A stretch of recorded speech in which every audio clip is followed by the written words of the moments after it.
November 2003. Cody, Wyoming, USA. The afternoon temperature hovered around 28 degrees Fahrenheit, -2 degrees Celsius. The air dry and cold, with a light wind strong enough to make anyone's fingertips ache if they stayed outside too long.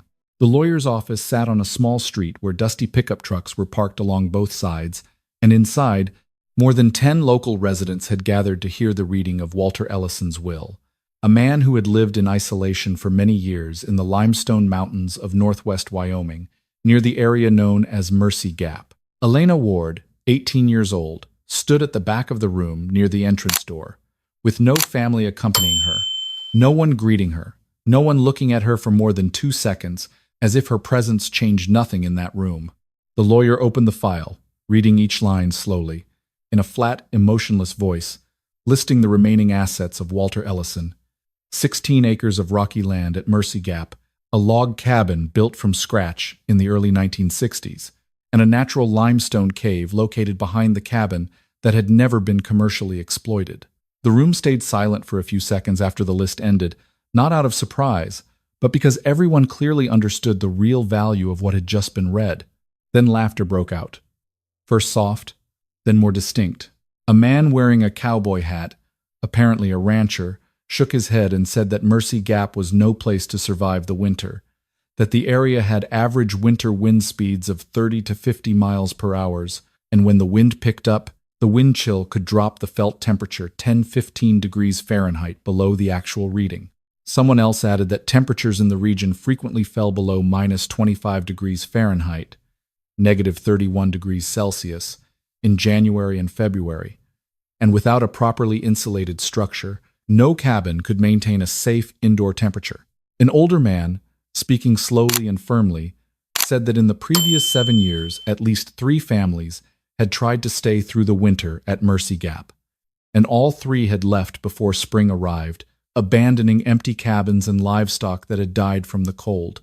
Another emphasized the technical point that a log cabin with 2 3-inch thick walls, without modern insulation such as fiberglass or foam board with a minimum R value of R13, would lose heat so rapidly that it could not sustain a temperature difference of more than 10 degrees Fahrenheit from the outside when winds exceeded 40 miles per hour. No one disputed those figures, because everyone there had seen it happen. Elena remained standing still at the back, not stepping forward, not joining the conversation, not reacting to the laughter or the comments. When the lawyer handed her the inheritance papers, she simply reached out, took them, folded them, and held them tightly, saying nothing. There was no sign of anger, no sign of hesitation, just a simple action as though she had known this outcome for a long time. As people began to leave the room, an older man who had not joined the laughter lingered for a moment, looked toward Elena, and spoke quietly enough that no one else paid attention, that Walter Ellison was not crazy, that he had spent many years measuring temperatures inside the limestone cave behind the cabin, recording data in notebooks that no one in the area had ever read, and that he had not tried to fix up the cabin like others did, but had been trying to understand something else beneath the ground. The man offered no further explanation, drew no conclusion, and simply left after he finished speaking, leaving behind a piece of information that was not enough to change anyone's mind in the room, but enough to remain in Elena's head. When the office door closed, the room became empty, and all that remained was the set of papers in her hand, a place everyone agreed could not be survived through winter, and a small detail about measurements that no one understood. She had not been given a valuable property. She had been given a place that everyone else had already given up on. 3 days later, Mercy Gap, Park County, Wyoming. Elena left Cody early in the morning, driving an old pickup truck along US 14 heading west, crossing open stretches of road with few windbreaks, where winds from the Absaroka Range could blow straight down the valley without obstruction. The distance was about 60 miles, not long, but the road surface was dry and cold. The constant crosswind made the steering wheel vibrate slightly, and the outside temperature held steady around 34 degrees Fahrenheit, 1 degree Celsius. When the truck turned onto the dirt road leading into Mercy Gap, the landscape changed noticeably. Open terrain, mixed dirt and rock, sparse vegetation, no dense forest to block the wind, and the atmosphere became more exposed, clearly revealing the wind stream sweeping across the valley. The moment she stopped the truck and stepped out, The cold sensation did not come from the temperature itself, but from the wind. With an estimated speed of 25–30 miles per hour in the afternoon, the wind chill dropped another 10–15 degrees Fahrenheit, making bare hands start to go numb after just a few minutes. The cabin sat about 30–40 feet from the dirt road, a simple log structure estimated at 400 to 500 square feet, with a low roof. Walls built from logs roughly 2–3 inches thick, no modern insulation like fiberglass bats or rigid foam, and no signs of upgrades in many years. When Elena pushed the door open, stepped inside, and closed it behind her, she immediately realized that closing the door did not create any clear separation between inside and outside. Wind still seeped through the gaps between the logs, forming cold air currents that moved along the floor and walls, showing that the cabin had a very high heat loss coefficient. She built a fire in the small fireplace, using the remaining firewood, and for about 20 to 30 minutes the indoor temperature rose slightly, only about 5 to 7 degrees Fahrenheit above the starting point. But as the sun began to set and the evening wind strengthened, that heat was quickly carried away, and the air inside the cabin returned to nearly the same temperature as outside. Without insulation, without any heat retention system, the cabin functioned more like a temporary shell than a livable space capable of maintaining stable temperature. Elena said nothing, took no notes, only observed and moved through the small space, feeling each current of wind passing through. Behind the cabin, about 12 to 15 feet away, the ground dropped slightly, revealing an open limestone fissure leading into the hillside, wide enough for a person to stoop and enter. There were no recent signs of use, no door or barrier, just a dark opening cut deep into the rock. As Elena stood looking at it, a pickup truck passed along the distant dirt road, and the driver, a rancher familiar with the area, stopped for a few seconds, rolled down his window, and said that if the wind at Mercy Gap rose to 40 to 50 miles per hour, which often happened in midwinter, then cabins like this would lose heat completely in just a few hours, regardless of any fire, because the wind would strip heat away faster than any small heat source could replenish it.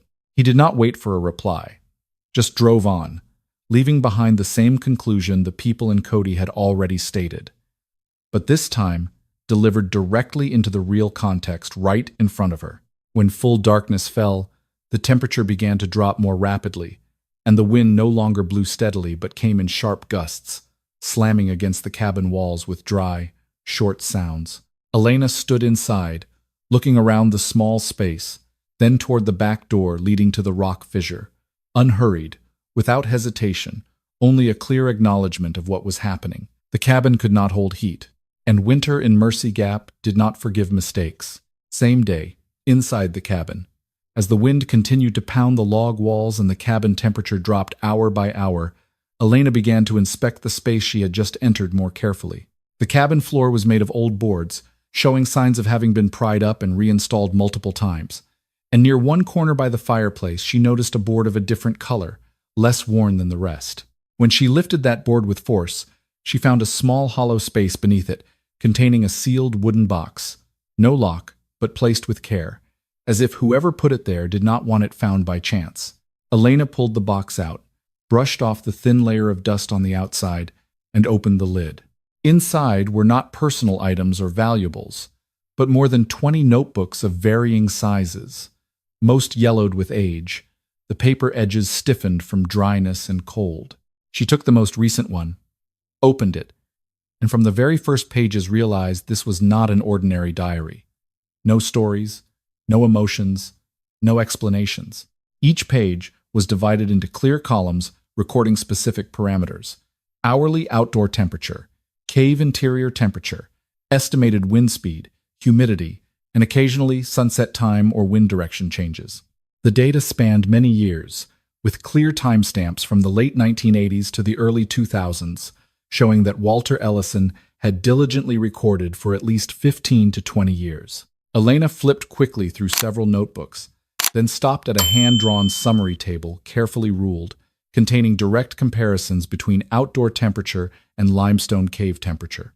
One standout line noted that when outdoor temperature dropped to minus 20 degrees Fahrenheit, negative 29 degrees Celsius, the cave temperature still held steady between 35 and 40 degrees Fahrenheit, 14 degrees Celsius. with fluctuations of only about 2–3 degrees Fahrenheit over many hours. There was no sign of any artificial heat source, no notes about fire or heating devices, only a repeated stability across multiple winters. In the following pages, Walter added brief notes about the surrounding cave material, especially the limestone, and how it acted as a natural thermal mass due to its large volume and ability to absorb heat from the surrounding environment over long periods, then release it slowly, reducing temperature swings compared to the outside air. No complex terminology, but the recording method showed he clearly understood the principle of thermal mass and how it could be used in harsh environments. Elena turned to another notebook and stopped at a page with a hand-drawn sketch. Not a complete diagram, but a simple outline. The cabin drawn at the top, the limestone cave behind it, and a connecting line between the 2 points, annotated with a length of about 10 to 15 feet, along with a few symbols indicating depth and excavation angle. Next to the sketch was a short, clear sentence. Wind removes heat faster than cold air. Eliminate wind exposure. Reduce heat loss. On another page, the same idea was restated more directly. Wind removes heat faster than low temperature. If wind is avoided, survival is possible without much fuel. Elena did not stop at one notebook but continued comparing data across several, finding the repeated patterns, the matching numbers year after year, and realized the results were not random. The cave temperature always stayed above freezing even when the outside fell well below -20 degrees Fahrenheit, and the decisive factor was not absolute temperature, but the absence of wind and the stability of the underground environment. She looked back at the cabin, where even a strong gust could pull heat out faster than any small fire could replace it. Then toward the rock fissure behind, where the data showed a completely different condition. Walter Ellison had not tried to repair the cabin, add insulation, or reinforce walls against wind the way others did. He had recorded long enough to reach a different conclusion. Instead of trying to retain heat in a structure vulnerable to wind, he sought an environment that wind could not reach. Elena did not speak aloud, did not rush to conclusions, but when she placed the notebooks back in the box and looked toward the back door, the difference between the two options had become clearer than it had been a few hours earlier. He had not tried to fix the wrong thing. He had found a way not to depend on it. Mercy gap. Elena placed the notebooks back in the box, closed the lid, and pushed it into its original position under the floor, then stood up, taking with her the small mechanical thermometer she had found in the cabin, a simple alcohol thermometer, accurate enough for readings from -40 degrees Fahrenheit to 120 degrees Fahrenheit. When she opened the back door, wind immediately rushed in, pulling cold air that dropped the indoor temperature in seconds. And she stepped outside, heading straight to the limestone fissure about 12 to 15 feet from the cabin. The ground underfoot was hard and dry, with signs of surface freezing, and the wind continued blowing across the slope, creating continuous streams of air striking her body. Elena crouched, inserted the thermometer into the fissure before fully entering, holding it at chest height, about 3–4 feet above the ground to avoid errors from cold air pooling near the floor. In less than a minute, the difference appeared. When she glanced at the scale, the temperature inside the cave was noticeably higher than outside. She stepped deeper inside, about 6–8 feet, where light from the entrance began to fade, and placed the thermometer at a fixed spot against a flat rock ledge. After a few minutes, the reading stabilized around 37–39 degrees Fahrenheit, about 3–4 degrees Celsius, while the outdoor temperature she had observed earlier hovered around 30–32 degrees Fahrenheit, about 0–1 degrees Celsius. And with wind, the wind chill was even lower. Elena did not rush to conclude. She returned to the cabin, closed the door, and placed the thermometer in a similar position chest height, away from the fire. Without a fire, the cabin temperature nearly matched the outside, around 31–33 degrees Fahrenheit, but with wind leaking through the log gaps, the fluctuations happened faster, dropping several degrees in just minutes. When she rebuilt the fire, the temperature rose about 5–6 degrees Fahrenheit, but it did not hold long. Each time the wind strengthened, warm air was pulled out through the cracks, and the temperature returned to the starting level. Elena repeated the measurements multiple times, moving the thermometer between the cabin and the cave, each time yielding similar results. The cave maintained stable temperature, while the cabin fluctuated sharply with the wind. After collecting enough data, she returned to the cave once more, this time not just to measure temperature but to observe the entire space. She stood still for several minutes, listening, and realized one clear thing. There was no wind, no air movement strong enough to create a chilling sensation, no whistling through gaps like in the cabin. The air inside the cave was still, almost motionless, and that greatly reduced the rate of heat loss from the body. Elena held out her bare hand for a few seconds. The cold sensation was still there, but it did not intensify quickly as it did outside. She examined the surrounding rock surfaces, noticing a slight moisture in the limestone, not completely dry like the outside air, which aligned with the notebook entries. Stable humidity helped slow evaporative heat loss from skin and materials.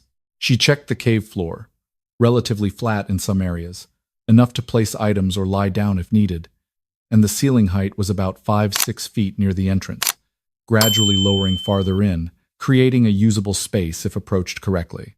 Elena did not try to imagine too far ahead. She only compared what was in front of her. A cabin whose temperature depended entirely on wind and fire source, and a rock cave that maintained temperature above freezing without any energy input. When she looked back toward the cabin from the cave entrance, the 12-15-foot distance did not seem large, but in strong wind and deeply dropping temperatures, each trip outside to reach the cave would carry the risk of rapid heat loss. The data in the notebooks, combined with what she had just measured and observed, was no longer hypothetical. The limestone cave was not warm in the sense of generating heat, but it was stable, and in an environment where wind was the primary cause of heat loss, that stability was worth more than any small heat source in the cabin. Elena said nothing, drew no verbal conclusion, but when she stepped out of the cave and closed the cabin door behind her, the difference between the two spaces was clear enough to establish one fact. The cave could maintain temperature above freezing, while the cabin could not. NOAA Weather Alert, Wyoming. As Elena closed the cabin door and turned back inside, the last light of day had faded, and the temperature continued to drop hour by hour. The old battery-powered radio on the shelf crackled with bursts of static mixed with the flat, clipped voice of the weather report. She had not turned it on right away, but as the wind began to shift direction and strengthen, she twisted the dial and held it steady until the signal cleared. The bulletin was short, with no emotional warnings. Just data. A cold front was moving down from the north, expected to reach Park County in less than 24 hours. Temperatures would plummet to around -30 degrees Fahrenheit, -34 degrees Celsius, during the first night, with winds holding steady at 50 to 60 miles per hour and higher gusts. No specific instructions, no detailed advice, only the information and the timing. Elena's expression did not change. She simply switched off the radio after the bulletin repeated a second time, then stood still in the cabin for a few seconds, as if placing those numbers in their proper context. She had already measured the temperature, had already seen how the cabin lost heat with the current wind, and now what she had just heard was not speculation but an extreme version of what she had observed. A cabin with 2 3-inch thick log walls, no insulation, with gaps allowing air circulation, was not built to withstand 50 miles per hour winds at temperatures below -30 degrees Fahrenheit. At those wind speeds, the heat transfer coefficient increased significantly, and any heat generated inside would be stripped away faster than a small fireplace could sustain it. That meant, even with a constant fire, the temperature difference between inside and outside the cabin would not be enough to maintain a safe level for the body over many hours. Elena walked to the door, opened it, and looked at the sky. No snow was falling yet, but low clouds were moving faster, and the wind direction had shifted, steadying into one consistent flow, a sign the cold front was approaching. She closed the door, turned back inside, and looked around the cabin once more, this time not to explore but to confirm. No insulation to add in a short time, no materials to seal all the gaps completely, not enough fuel to keep a fire going for days. And more importantly, even if there were, the structure still allowed wind to act directly on interior surfaces, accelerating heat loss. She went out behind the cabin, standing at the midpoint between the cabin and the limestone fissure, the 12-15-foot distance she had crossed many times that day. In current conditions, that distance took only a few seconds to cover.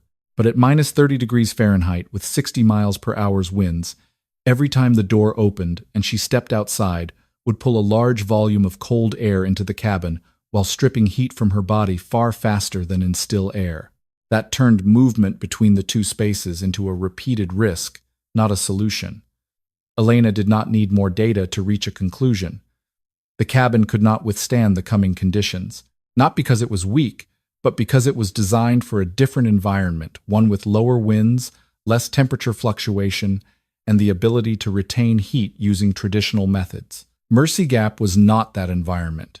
She looked at the fissure again, where there was no wind, where temperature held steady above freezing, and where the notebook data had repeated the same results over many years. The problem was no longer finding a warmer place, but finding a way to reach that place without passing through conditions that caused the fastest heat loss from the body. Time was no longer an abstract concept. It had been defined clearly, under 24 hours. When she returned to the cabin, closed the door behind her, and placed her hand on the cold wooden table, all the variables had narrowed. There were not many options left to try. There was no room for mistakes. What remained was a choice between a structure proven unable to hold heat and an environment proven stable, but not yet connected. Elena said nothing, did not hesitate. But as she recalled the sketch in her mind, the distance, the depth, the direction of excavation, the decision began to take shape. The cabin would not keep her alive through this storm, and without a change before the cold front arrived, she would not get a second chance to prove it. Elena did not return to the radio. She did not need to hear the bulletin again. Time had been clearly defined, and the remaining variables had not changed. The distance from the cabin's back door to the limestone fissure behind was about 12 feet, not a large gap under normal conditions, but in an environment where every second of exposure to minus 30 degrees Fahrenheit wind could strip heat faster than the body could replace it, it became a barrier. She stood at the midpoint between those 2 points for a few more seconds, looking straight at the soil and rock between the cabin and the cave, then turned back inside. There was no detailed plan drawn on paper, no complex calculations, only what she had seen in the notebooks. A direct, shortest possible connection, wide enough for a person to crawl through, and low enough to minimize the volume of air that needed warming. She lifted the floorboard again, took out one of the notebooks with the tunnel sketch, glanced at the scale and length notes, then set it aside. When she stood up, she checked what she had: a short-handled shovel, an old axe, a small crowbar for prying rock, and a few loose wooden boards. No machinery, no power source, no one to assist. The outside temperature continued to drop, and the ground had begun to harden at the surface from freezing. Elena stepped out behind the cabin, marked the starting point close to the wall base where the ground was slightly lower, and aimed straight toward the cave entrance. She did not dig from the middle of the distance. She started from the cabin side, where she could control the entry point and minimize opening the door multiple times later. The first shovel thrust did not go deep. The top layer of soil was hard, almost a thin frozen crust about 1–2 inches thick. She used more force, then switched to the crowbar to break the surface before returning to the shovel to scoop out the dirt. Each scoop removed only a small amount, and progress could not be fast. But speed was not the main factor. Maintaining a straight direction and consistent depth was what mattered. Elena kept the tunnel height at about 3 feet, enough for her to crawl through without needing to widen it too much, and the width at about 2.5 feet to reduce the amount of soil to move. She did not dig deeper than necessary, only enough to keep the tunnel below the surface wind layer, where temperature and airflow fluctuated most strongly. After every 1–2 feet, she paused for a few seconds, not to rest, but to check direction, ensuring the path stayed straight toward the fissure. Light from the cabin behind faded as depth increased, and the space narrowed, forcing her to change working posture from standing to kneeling, then to crouching low. She did not talk to herself, did not stop to consider other options, because no other option had proven feasible. The soil below the surface was slightly softer, but mixed with small rock patches, forcing her to use the crowbar to pry them out before scooping. Time passed not by clock, but by the distance dug 1 foot, then 2, then 3. Each time she returned to the cabin for more boards or to check the fire, she opened the door for the shortest possible time, then closed it immediately, minimizing cold air intrusion.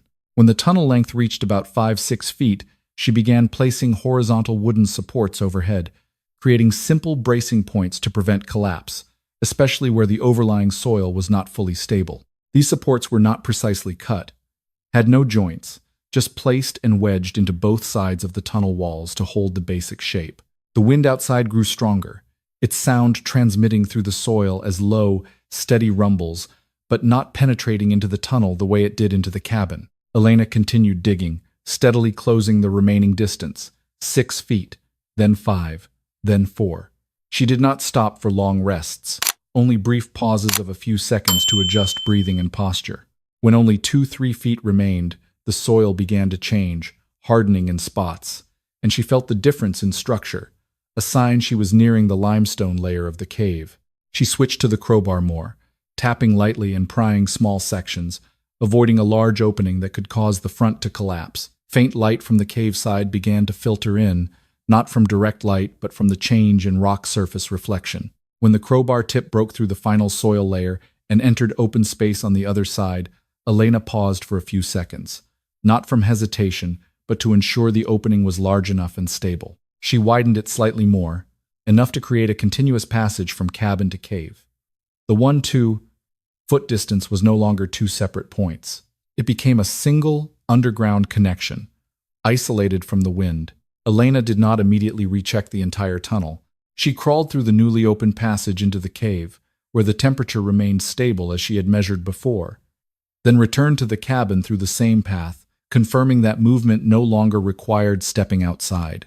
There was no declaration, no verbal conclusion, but with a roughly 1-2 foot long passage, about 3 feet high and 2.5 feet wide, dug in frozen soil without machinery. What was necessary had been established before time ran out.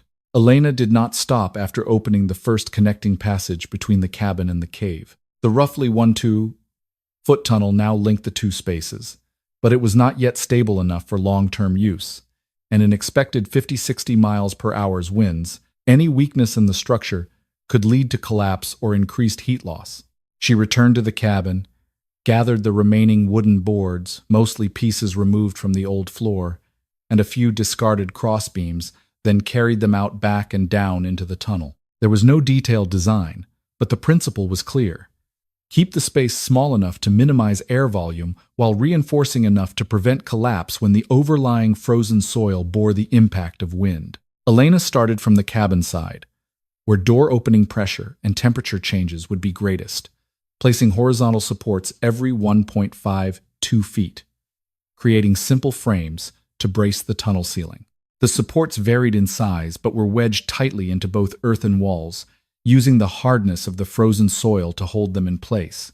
She then laid thinner boards on top, forming a temporary cover layer to distribute overhead pressure more evenly and reduce the risk of a single weak point collapsing. As she worked deeper into the tunnel, Elena repeated the process in the confined space, kneeling or crawling to maneuver.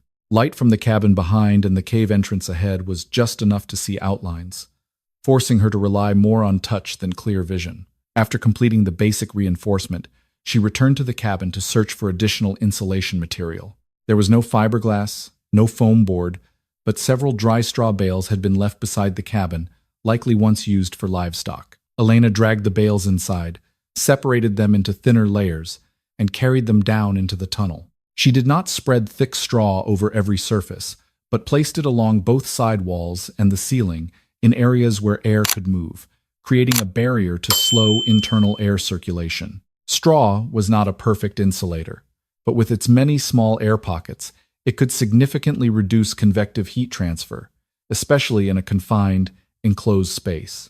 Elena also laid a thin straw layer under the tunnel floor in some sections, not for direct warmth but to reduce contact with the cold ground and create a more stable feel when moving back and forth. After finishing the straw placement, she rechecked the full tunnel length, crawling from cabin to cave and back, noting any spots with noticeable airflow.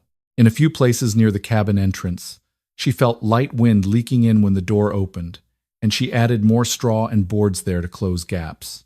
Time passed unmarked by clock, but she had begun digging in the afternoon, and by the time the main reinforcement was complete, night had fallen fully. The total continuous work time was estimated at 10 to 12 hours, with no long breaks, only brief pauses of a few dozen seconds to adjust posture or fetch more material. The outside temperature continued to drop, and the wind became steadier, no longer gusting with lulls but holding at a consistently higher level. Elena returned to the cabin, closed the back door, then went down the tunnel one last time before stopping. She moved slowly through the narrow space, checking each wooden frame and straw layer, ensuring nothing was loose or at risk of collapse under overhead pressure. When she reached the cave entrance, she paused for a few seconds, feeling the distinct change in air still, no wind, and temperature more stable than in the cabin behind. She did not bring many items into the cave, only essentials: some water, personal items, and a small portion of firewood. The goal was not to move her entire life down there, but to create a space capable of maintaining body temperature in conditions where the cabin no longer could. When she returned to the cabin through the tunnel, Elena sealed the back door, wedging an additional board inside to reduce gaps, then extinguished the fireplace fire. Not because heat was unneeded, but because she understood that maintaining a small fire in a space unable to retain heat would only consume fuel without long-term benefit. The tunnel was no longer a temporary excavation but a functional structure, about 3 feet high, 5 feet wide, reinforced with wood at key load-bearing points, and lined with straw where air circulation needed reduction. It was not perfect, not perfectly straight, and not built to modern engineering standards, but it met the most critical requirement in the current context, allowing movement between cabin and cave without direct exposure to wind and outside temperature. Elena did not evaluate her work, did not compare it to any standard.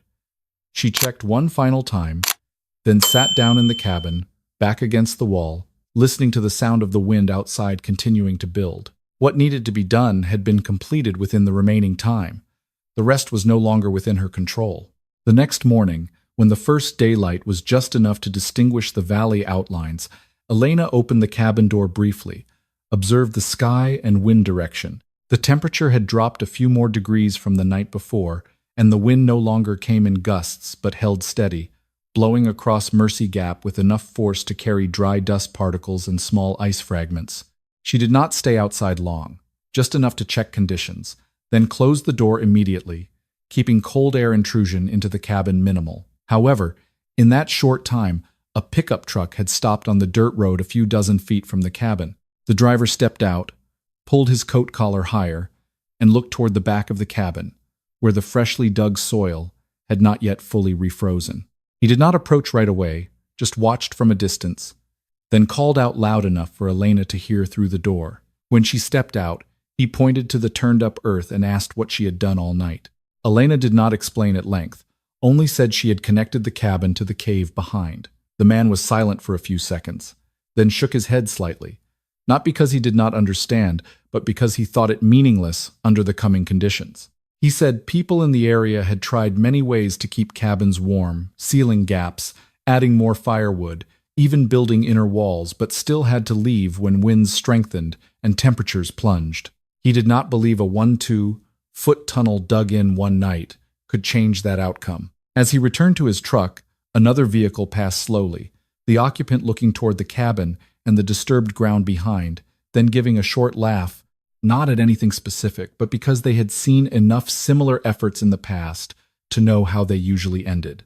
Throughout the morning, a few more people passed through the area, none stopping long, but most glanced at the new dug soil and made brief comments. One said digging in sub-freezing conditions only weakened surrounding structure and could lead to collapse when the storm hit. Another said if the cabin could not hold heat, leaving it would only make things worse, because at least in the cabin you could burn a fire, while in the cave there was no active heat source. None of them mentioned the cave temperature data, and none asked Elena what she had measured or observed. They relied on their experience with traditional cabins, above-ground structures with log walls, fireplaces, and fuel supplies, and believed that remained the only controllable option. For them, the solution was not changing the environment but optimizing what was familiar. Elena did not argue. She did not cite numbers, did not speak of temperature differentials or wind's role in accelerating heat loss. When one asked if she really planned to stay underground when the storm arrived, She only nodded slightly, then turned back into the cabin before the wind could pull more cold air inside. Inside the cabin, everything remained the same. Thin log walls, small gaps, fireplace with limited firewood.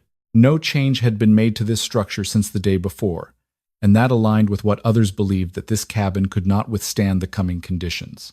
But behind the cabin, under the soil, a different structure had formed. Not based on retaining heat in open air, but on eliminating the factor causing the fastest heat loss. Elena did not need to convince anyone, nor did she need their agreement. What she had done was not to change how others viewed the problem, but to change the conditions she would face in the hours ahead.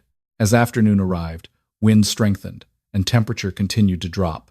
Passing vehicles became fewer, and those who had observed in the morning did not return. They had drawn their conclusions based on what they knew. Traditional cabins with fire and log walls remained the only reliable choice. A tunnel leading to a cave, to them, was not a solution but a mistake made in too short a time. Elena did not change her decision. When she checked the cabin door and tunnel entrance one last time before dark, the sound of the wind outside was loud enough to drown out everything else, and the gap between what others believed and what she had prepared was no longer a debate. It was simply two different approaches to the same conditions. By late afternoon, the sky above Mercy Gap shifted from pale gray to a thick, low, fast-moving cloud layer that blanketed the distant Absaroka Range entirely. The wind no longer gusted but held continuous and steady at a high level, carrying small ice particles that began appearing in the air before real snowfall started. Elena sealed the cabin door one final time, wedging an additional board inside to reduce gaps, then lowered the light source. Outside temperature dropped rapidly as the sun set completely, and according to the NOAA data she had heard earlier, -30 degrees Fahrenheit, -34 degrees Celsius, was no longer a forecast but reality within the next few hours.